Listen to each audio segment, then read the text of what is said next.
Тяжелые полгода для Украины. Казахстан. Цель Кремля. ВСУ уничтожили уникальную систему россиян. В эфире «Нехта». Самые важные и интересные новости к этому часу. Разведки западных стран предрекают тяжелые месяцы войны для Украины. Возможно ли потеря территорий и куда движется путинская армия? Мы должны с вами четко понимать, эта история не предопределена. Заявление Вашингтона. В США сказали, что готовы уничтожить всех российских военных в Украине. Я думаю, что это реальная угроза.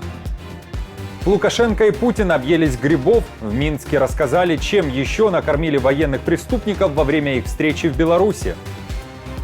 Доброе утро, друзья! Для нас крайне важна активность и интерес каждого из вас. Спасибо вам за лайки, комментарии, подписки и репосты. И напомню, благодаря этому наши видео в тренде, а вы и сотни тысяч других пользователей всегда в курсе актуальных и важных событий. Именно о них сейчас и расскажем. Кроме того, не забывайте о кнопке «Спасибо» под роликом. Начинаем. Россия продолжает обстреливать Харьков. Практически ежедневно этот город-миллионник является целью российских оккупантов. Накануне ракетный удар пришелся по одному из строительных гипермаркетов города. По информации Харьковской областной прокуратуры, удар наносился, вероятно, новыми планирующими авиабомбами. Пожар охватил территорию в 15 тысяч квадратных метров. Гипермаркет расположен в спальном районе. В Украине назвали этот обстрел, цитата, «чистейшим терроризмом» и призвали западных партнеров наконец-то передать Украине дополнительные системы ПВО или же боевую авиацию, которая бы смогла сбивать цели в небе. Двери ж у нас, когда пожар, они срабатывают и открываются. Я в дверь выбежал и пошел, там же дизель задушил. А потом давай вот тут с краю был, кого мы смогли. Пожарные, что приехали сюда, я говорю, давай сюда. Начали там пацаны подбежали, ворота выламывать. И тут как раз с этой стороны пенопласт. Я говорю, тушите пенопласт, он же разгорится, не дай бог. Начали там, а там бочки с соляркой, я говорю, поливайте.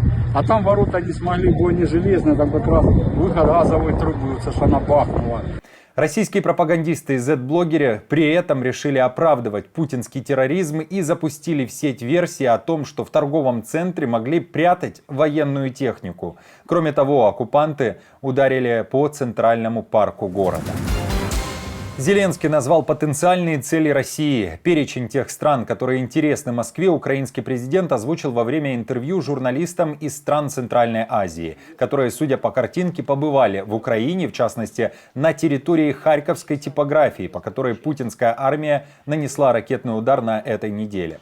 Зеленский также рассказал, как относится к тому, что страны Центральной Азии являются членами некоторых союзов с РФ. Так вот, информацию мы получали от того, что среди их приоритетов это Балтийские страны, это Молдова, это Казахстан. Это самые близкие цели Российской Федерации. Что касается союза, военный, стратегический с Россией, стратегического союза с Путиным не может быть ни одной из ваших стран. Вы все под ударами. 100%. Сегодня ОДКБ и так далее, это все на самом деле возможность влиять на ваши страны. Ваши страны сегодня не влияют на политику Кремля и на Россию. Россия больше и экономически, и вооруженно сильнее, чем ваши страны. Украина в ближайшие полгода может потерять контроль над частью своей территории. О больших именно территориальных потерях пишет немецкая пресса, ссылаясь на данные западных разведок. Причины называются следующие. Это нехватка вооружения, невозможность Украины быстро компенсировать свои потери и резервы. В то же время желание Киева сохранить как можно больше своих солдат тоже приводит к тому, что некоторые участки приходится покидать. Тем самым эти земли переходят под контроль российских оккупантов. Больше о перспективах для ВСУ в 2024 году мы поговорили с военным экспертом Владиславом Селезневым. Вопрос всех этот весьма-весьма интересует в части территориальных потерь Украины, но мы должны с вами четко понимать, эта история не предопределена. Попросту говоря, если украинская армия будет своевременно и в полном объеме получать артиллерию и боеприпасы к этой артиллерии, хотя бы одну единственную эту компоненту, то ситуация на поле боя будет точно стабилизирована буквально сейчас, и в перспективе каких-либо масштабных изменений на поле боя не будет. Ежели этих ресурсов мы будем получать из серии в час по чайной ложке, то, соответственно, говорить о стабилизации ситуации не приходится. Харьковское и Запорожское направление являются вспомогательными направлениями для действия российских оккупантов с целью создания максимально благоприятных условий и обстоятельств для действия российской группировки, которая находится на восточном фасе Российско-Украинского фронта.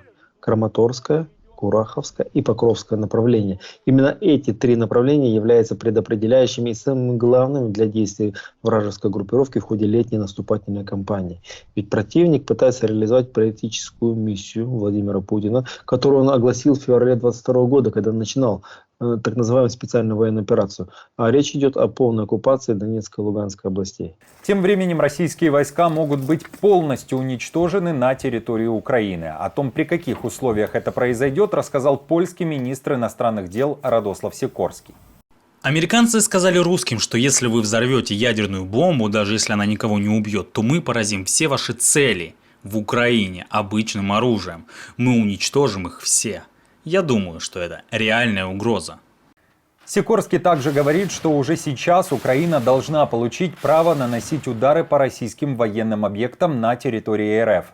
Когда же Украина получит это право и получит ли вообще, об этом мы тоже спросили военного эксперта. Я мало верю в успех таких переговоров, ведь очевидно, что наши западные партнеры боятся пересекать определенные красные линии.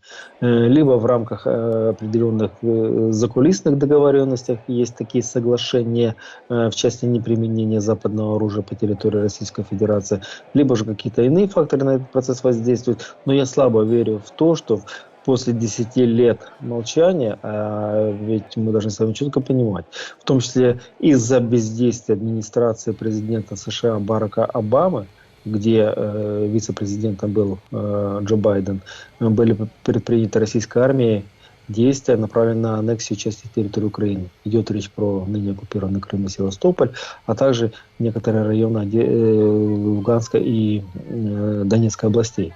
Ныне президент, демократ Джо Байден, является уже практически 4 года национальным лидером США, но при этом, невзирая его на предвыборную риторику, мол, избрание Джо Байдена президентом поставит в крайне неудобное и катастрофическое положение Российской Федерации и ее лидера Владимира Путина, к сожалению, этого не случилось.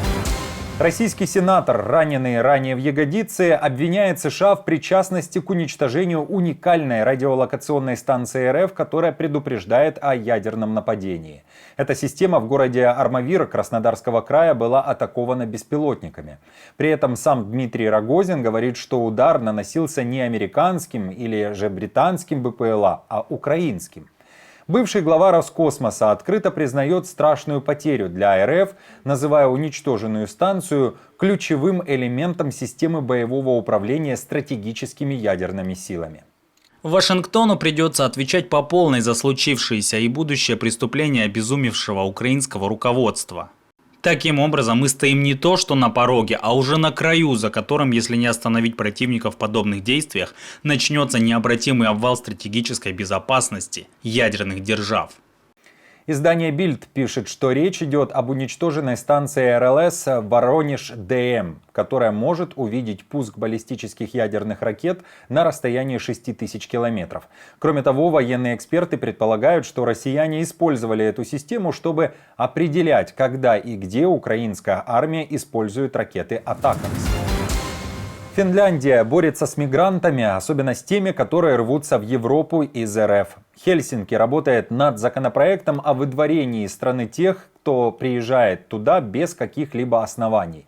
Акцент, конечно же, на мигрантах, которые пересекают восточную границу Финляндии.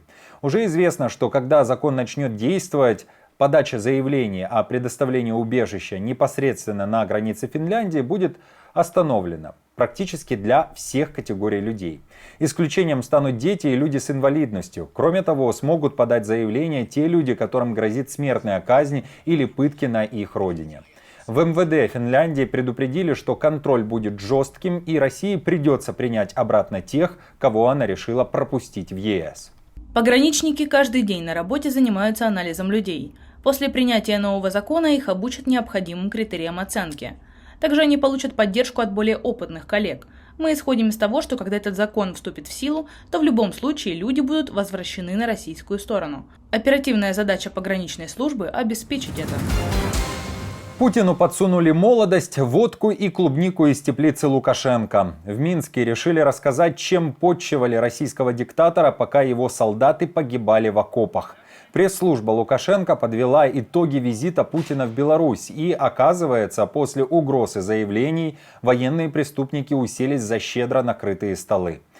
Путину и Лукашенко представили драники, белорусское сало, салат «Молодость», сальтисон, чай с хворостом, мороженое и клубнику. У Лукашенко отмечают, что гостю из Москвы, да и тому, кто заседает в Минске, внимание, хорошо зашли грибы из Беловежской пущи. Здесь хочется сказать тост. Одна на эти грибы надежда.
Друзья, спасибо вам за поддержку, вы наша опора, и напомню, что ваша помощь и участие помогает нам делать работу и видеться с вами каждый день.